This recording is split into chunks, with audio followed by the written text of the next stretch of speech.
So a lot of the objects that came to Swansea are fairly common, such as Shabti figures. We received 9 trays of Shabti figures, which are basically servant figures placed in the tomb for the deceased. But there's one really special Shabti figure that we did receive, and this is of the King Seti I, who reigned around about 1300 BC, right at the very beginning of the 19th dynasty.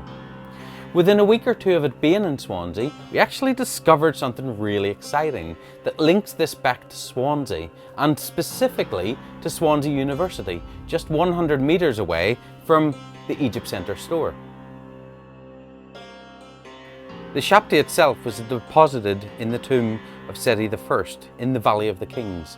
And Seti I is one of the great pharaohs of Egyptian history and the father of Ramesses II, also known as Ramesses the Great.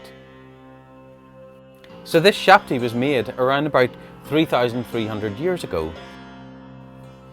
The Shabti is made out of beautiful blue faience. So faience is basically made out of a silica, such as sand, which is crushed with plant ash, water and various other materials.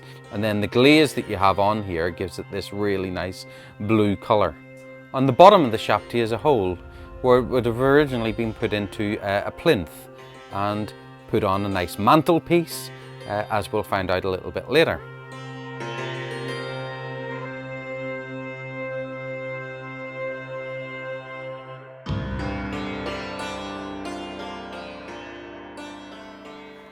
So this room used to be the library of Lord Swansea, but it's now a boardroom at Swansea University, so it's still very much an integral part. This Shabti of Seti I was sold at auction in 1919. It was part of the collection of Lord Swansea, and then it was purchased by Kent, who then donated it to Harrogate Museum. So once I realised, a week or so after coming to Swansea, that it was actually part of the collection of Lord Swansea, I contacted our archives team at Swansea University to see if they had any photographs potentially of the object in situ. And in fact they do have a photograph.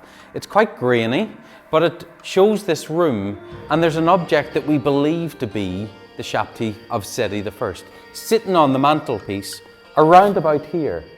So it's quite extraordinary that here we are 100 years after it was initially sold by the collection of Lord Swansea, that it's back in Swansea for the first time in just over 100 years.